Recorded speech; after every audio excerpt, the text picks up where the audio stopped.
Piece and Joy. Sylvester അച്ഛന് സഭയിൽ ചേരുവാനുള്ള അനുവാദം ഫ്രാൻസിസ് നൽകിയെങ്കിലും ഏകദേശം ഒരു വർഷത്തോളം എടുത്തു അദ്ദേഹത്തിൻ്റെ നിയമപരമായിട്ടുള്ള കാര്യങ്ങൾ ക്രമീകരിക്കുന്നതിന് വേണ്ടി. അതിനിടയിൽ ജോൺ കപ്പെല്ലോ, സബത്തീനോ, മോറിക്കോ, ഫിലിപ്പ് എന്നീ പേരായ 4 സഹോദരങ്ങൾ കൂടി ഫ്രാൻസിസിൻ്റെ കൂട്ടായ്മയിലേക്ക് ചേരുകയാണ്. അങ്ങനെ ഫ്രാൻസിസിനെയും കൂട്ടി 8ഓളം അംഗങ്ങളുള്ള ഒരു സംഘമായിട്ട് അത് വളർന്നു. അസീസി നിവാസികൾക്ക് ഇത് ഇഷ്ടപ്പെട്ടില്ല. കാരണം ഫ്രാൻസിസും സഹോദരങ്ങളും പകലന്തിയോളം കുഷ്ഠരോഗികളെ ശുശ്രൂഷിച്ചും ഒലിവ് തോട്ടത്തിലും മുന്തിരിത്തോട്ടത്തിലും അതുപോലെ തന്നെ ഗോതമ്പ് വയലിലും ഒക്കെ പണിയെടുത്തതിന് ശേഷവും വേണ്ട രീതിയിൽ അവർക്ക് ഉപജീവന മാർഗത്തിനുള്ള വകകൾ കിട്ടിയില്ലെങ്കിൽ അവർ ഭിക്ഷാടനത്തിനായിട്ട് ഇറങ്ങിത്തിരിക്കും. ഭിക്ഷാടനത്തിനായിട്ട് ഒരു ചെറുപട്ടണമായ ഈ അസീസിയുടെ തെരുവുകളിലൂടെ അവർ നടക്കുമ്പോൾ അവർ പലരും മുൻപത്തെ ഒരു കാര്യം ഓർമ്മിക്കും. ഇവർക്ക് ഉള്ളതെല്ലാം വിറ്റ് ഇവർ ദരിദ്രർക്ക് കൊടുത്തതാണ്. ഇതെല്ലാം സൂക്ഷിച്ചു വെച്ചിരുന്നെങ്കിൽ ഇങ്ങനെ ഭിക്ഷാടനം മൂലം ഞങ്ങളെ ശല്യം ചെയ്യുകയില്ലായിരുന്നല്ലോ. അതുകൊണ്ട് അവർക്ക് അസ്വസ്ഥത തോന്നി. പലപ്പോഴും ഒരേ ഭവനത്തിലൂടെ പല പ്രാവശ്യം ഒരാൾ കടന്നു വരുമ്പോൾ, വാതിൽക്കൽ മുട്ടുമ്പോൾ അവർ അസ്വസ്ഥരാവാനായിട്ട് തുടങ്ങി. ഇവർക്ക് അധ്വാനിച്ച് ജീവിച്ചുകൂടെ? ജോലിയെടുത്ത് ജീവിച്ചുകൂടെ? അതിനുള്ള ആരോഗ്യവും കഴിവും അതിനുള്ള പരിശീലനം ഒക്കെ കിട്ടിയവരാണല്ലോ ഇവര്. അവരുടെ പരിഭവത്തിന് കാരണമുണ്ടായിരുന്നു. കാരണം അവരുടെ മുൻപിൽ വലിയ ധനാഢ്യരായിട്ട് ഒരിക്കൽ നിന്നിരുന്നവരാണ് ഇവർ. പക്ഷേ അവർ വന്നിട്ട് കൈ നീട്ടുമ്പോൾ പണ്ടത്തെ ആ ഒരു പാരമ്പര്യവും മഹത്വവും ഒക്കെ ഓർത്തുകൊണ്ട് എന്തെങ്കിലും കൊടുക്കാതിരിക്കാനായിട്ടും അവർക്ക് സാധിച്ചിരുന്നില്ല.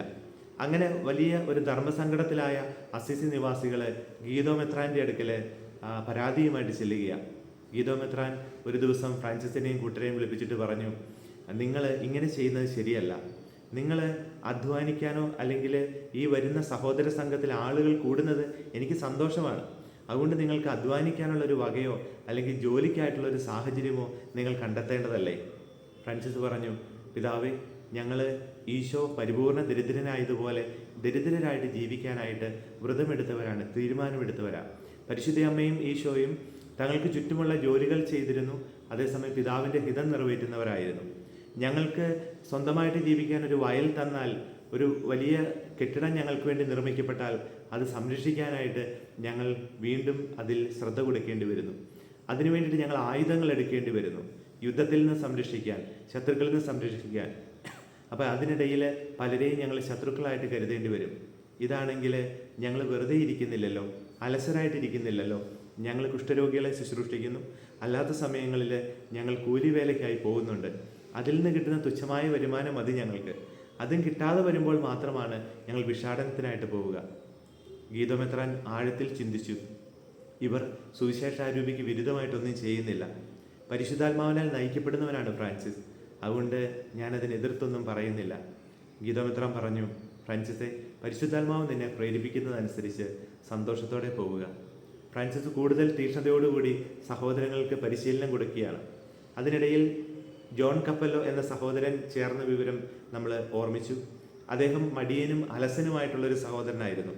അദ്ദേഹത്തിന് ഭിക്ഷാടനത്തിന് പോകാൻ മടിയായിരുന്നു, കുഷ്ഠരോഗികളെ ശുശ്രൂഷിക്കാൻ പോകാൻ മടിയായിരുന്നു. ഫ്രാൻസിസ് പല രീതിയിൽ ഉപദേശിച്ചു. കുറച്ച് കഴിയുമ്പോൾ ശരിയാവുമെന്ന് കരുതി.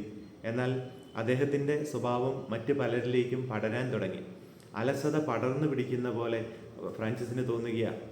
തൻ്റെ കൂടെ ഉണ്ടായിരുന്നവരാരും ഭിക്ഷാടനത്തിന് പോവാതായി. അവർ ചോദിച്ചു, നമ്മൾ എന്താണ് അവർക്ക് കൊടുക്കുന്നത്? ഒന്നും കൊടുക്കാതെ നമുക്ക് എങ്ങനെ കൈ നീട്ടാനായിട്ട് സാധിക്കും? അതുപോലെ തന്നെ അധ്വാനിക്കാൻ തയ്യാറാവാത്തവരായിട്ട് അവർ മാറി.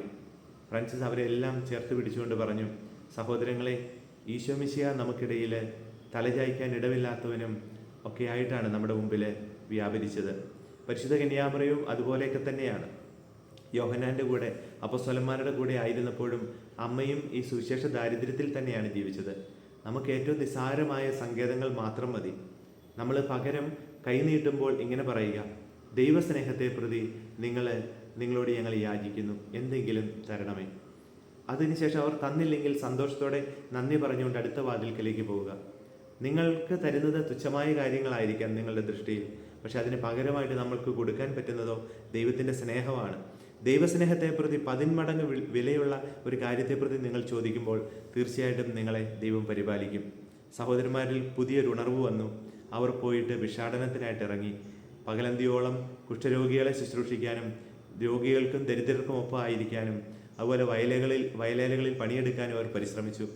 സായന്തനത്തിൽ അവർ ഭിക്ഷാടനത്തിനായിട്ട് നീങ്ങിയപ്പോൾ ഒരു പുത്തൻ ഉണർവോടെ ദൈവസ്നേഹത്തെ പ്രതി അവർ യാചിക്കാൻ തുടങ്ങി. അവർക്ക് ആവശ്യമുള്ള വകകൾ ലഭിക്കുവാൻ തുടങ്ങി. പരിശുദ്ധാത്മാവ് ഈ എളിയവരുടെ സംഘത്തെ വളർത്തുന്നത് നമുക്ക് കാണാനായിട്ട് സാധിക്കും. സുവിശേഷത്തിലെ ക്രിസ്തുവിനെ സ്നേഹിക്കുവാനും പ്രണയിക്കുവാനുമാണ് നമ്മുടെ ആത്മാവ് ദാഹിക്കുന്നതെന്ന് ഫ്രാൻസിസ് ഓർമ്മപ്പെടുത്തുക.